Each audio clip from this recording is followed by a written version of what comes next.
When one door closes, another door opens. Sharon Horne-Ellstrom here in our idiom, our expression today for September 1st, 2021, leaving the realm of change and challenges and difficulties and failures for our focus on idioms for Supersize Your Business and going into something a little more positive. I think for September, I will seek out and find optimistic, positive spun idioms. And we'll start with when one door opens, another door closes. Now, some people might say, well, that's negative because you've lost something. But is it really? When one door opens, or when one door closes, another one opens, meaning that there's always opportunities for us around the corner if we just look for them. The trick with it is we have to decide, we have to choose.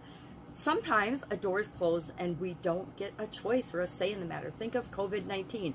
Millions and millions of people were outsourced, sent home, kids out of school, life's upended because of other people's choices and decisions. Many doors were closed to us all during the pandemic. We didn't choose to have the doors closed, but once the doors were closed, we got to choose how we were going to respond and react to it. And for many of us, we opened up doors to other opportunities. We pivoted, we changed. We figured out how we could continue to serve the people that we were serving and maybe address some of their new problems that they were facing to help them get through the pandemic as well. So where does this idiom, this expression come from? And let's talk about a couple of ways we can use it to build and grow and supersize our business.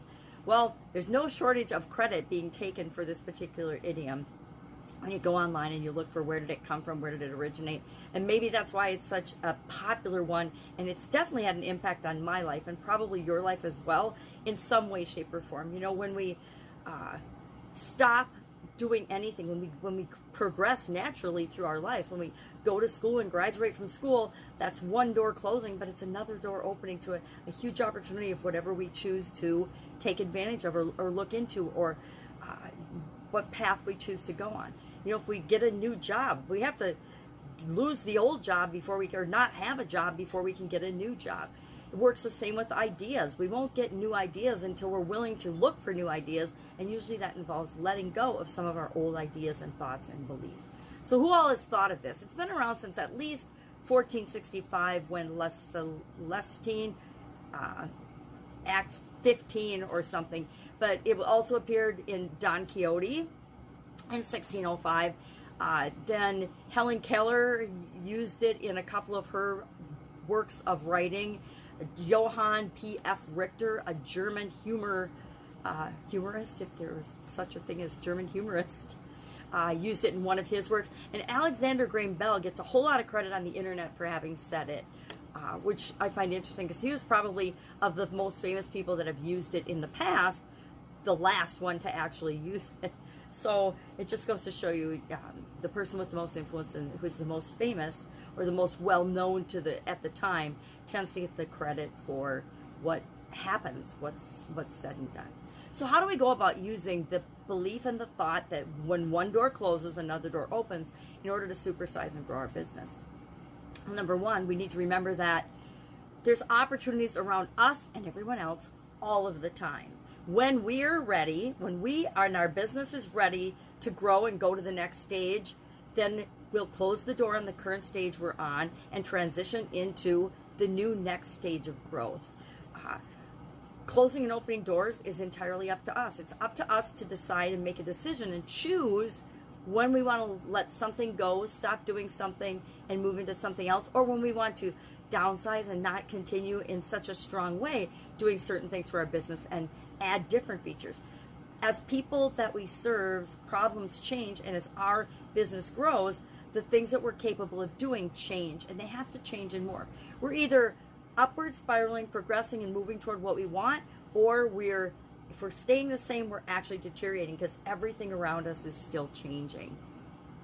We exist to solve problems. Our businesses exist to solve problems or to provide opportunities for other people. Sometimes our problems that we solve for people create other problems, which are indeed opportunities for us to solve those problems for people.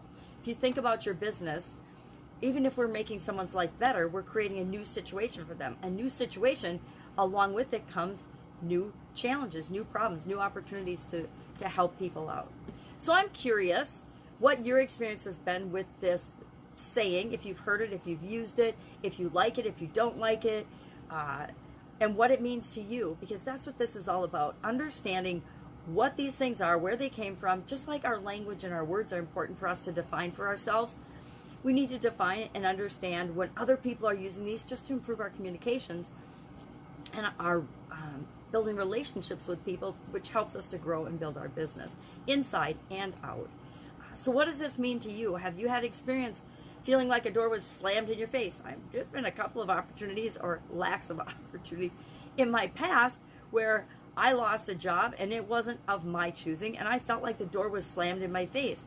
Now, I could have, sat around and cried for 2 years, or I could say, that happened, what am I going to do now, and go find another job. Now, I might have sat around and cried for a few days or a week, but then I was like, all right, well, that's not going to last. I need to find something that I'm going to do now. What's my next move?